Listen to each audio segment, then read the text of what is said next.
If you have writer's block trying to write your fundraising appeal, I can help you get out of it.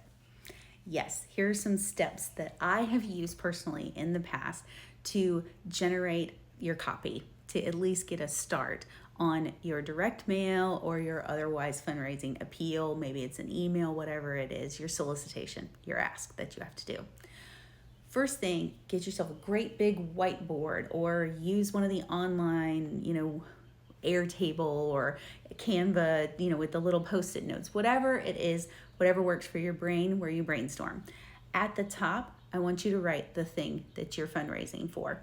If that is operating fund, annual fund, scholarships, whatever the particular thing is, a particular program that your nonprofit is working on. Whatever you're raising money for goes at the top of that brainstorm sheet. Then I want you to write why that thing matters. Go deeper than it makes a difference. Never use the phrase it makes a difference. It doesn't mean anything. Tell us how it makes a difference. What does that difference look like? Do you have testimonials that you can access? Do you have stories that you can tell? Are there statistics that illustrate those stories? Start putting them on little post-it notes under this theme so that you can actually figure out why this matters and that you can articulate that in your pieces and let that shine through.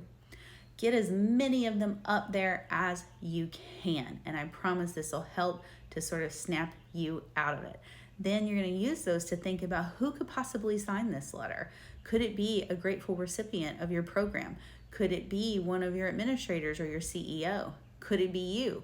There's all sorts of different choices that you could make there. That's going to dictate whose voice this is in and what kinds of stories that they can tell. Because oftentimes it's obviously much more powerful to have someone telling their own story than you telling it for them. Then I want you to also make sure that you're balancing out. You may have a lot, it may come very easily to you to have all of these emotional stories, all of these emotional talking points about why people should give. But are you balancing that out with analytical stuff, with the data? Because you could write a very emotional letter and then on the back you could have all the statistics to back it up. Well, now you're appealing to both sides. You could also do vice versa. You could have short testimonials on the back of your letter with pictures of a lot of different recipients, and your letter can be more statistics heavy and illustrating things through numbers. But you need to have both of those sides so that you can appeal to the greatest number of people possible. So that's how I would break out of my creative rut or my writer's block if I had writer's block when doing direct mail.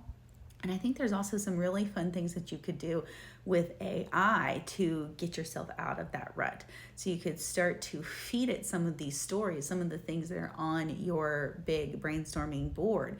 And then you could have it start to put together various concepts for letters. And you have to make sure that it understands the voice of your organization and your mission.